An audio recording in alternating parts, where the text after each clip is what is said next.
gahunda atari sasa ukubitaho iherena ryawe ukigendera.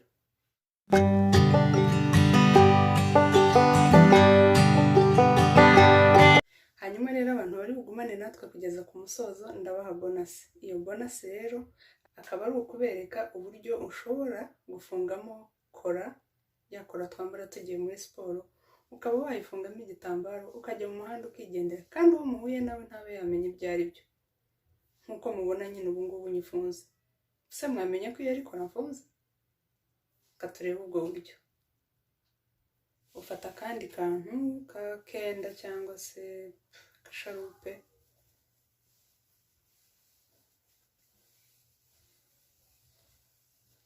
ugakora akagata.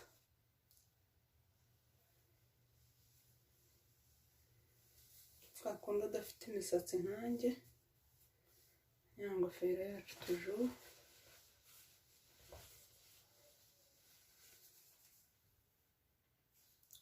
kora ya yindi twambara tugiye muri siporo.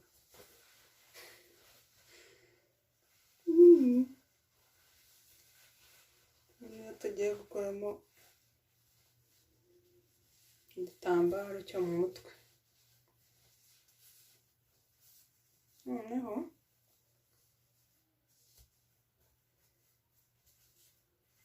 nabibonye ibanga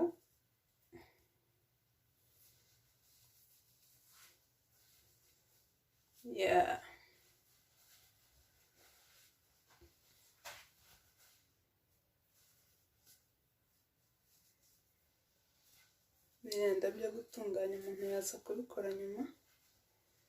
Aguma ugafata hano kugira ngo hariya hatavayo ruriya ruhande rw'inyuma rutavayo. Hanyuma ya ni ya maguru abiri yombi ubanza uku kuguru akaba ariko uzana kuri uru ruhande rw'ibumoso, ubanza ukuguru kw'iburyo ukabisikanya, ukuguru kw'iburyo ukuzana ibumoso. iyo ukuzanye ibumoso ugafatisha hahandi aho rwa ruhande nyine wari wafashe ngo rutagwa. Hanyuma wamara kukuzana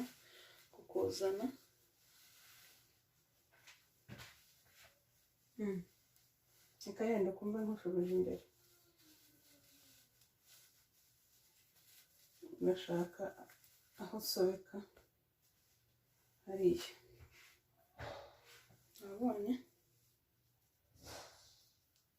hasigaye, mwibuke hasigaye kundi kuguru dufite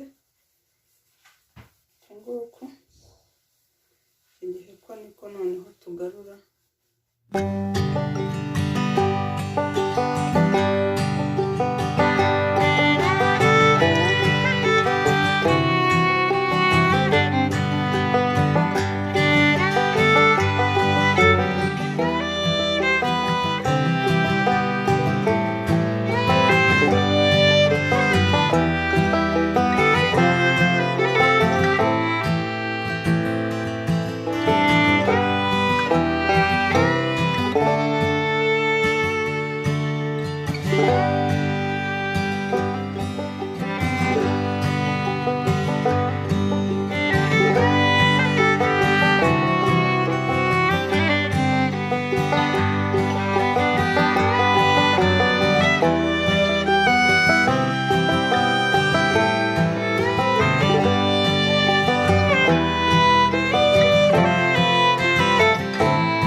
ahuye nawe wafunze gutyo wibereye mu muhanda ugenda,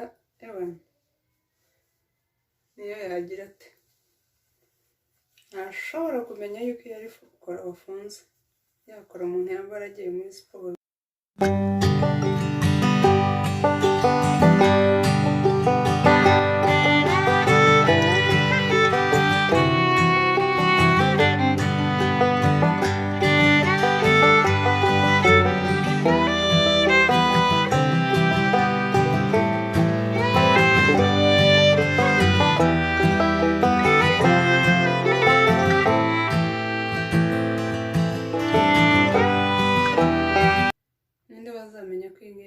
wafunze mbwiza ukuri.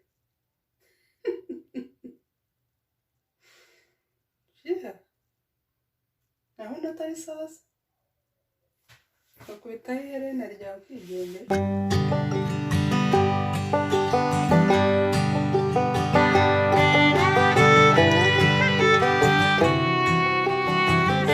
Mwakoze cyane rero kubana natwe uyu munsi, ndizera yuko mwize byinshi kandi bitandukanye ku buryo mushobora gufunga cyangwa se kwambara igitenge mu mutwe. Nanditse abantu mwasabye iyi video, ndizera yuko muri buyigiremo byinshi kandi iri bubashimishe. Kandi namwe mutayisabye ariko muzayibona, ndizera yuko izabigisha byinshi kandi izabashimisha. Ndizera yuko na ka bonus cyangwa se inyongezo nabahaye yo kumenya uko wafunga kora mu mutwe nk'igitambaro nayo yabashimishije kandi namwe muzayigiraho. Mukomeze mukore subscribe kuri uru rubuga, mukore comment, mukore share, mukore like kugira ngo ibiganiro byacu bigere no ku bandi benshi. Mwibuke no gukanda kuri ka kazogera kugira ngo ubutaha nidushyiraho izindi nkuru ndetse n'ibindi biganiro ntimuzacikwe. Kuko burya ubuzima ni urugendo kandi ni ishuri rirushaho koroha ndetse rikihuta iyo tugendanye kandi tukigira ku bandi. Mwakoze cyane rero kubana natwe uyu munsi, naho utaha Imana ibarinde.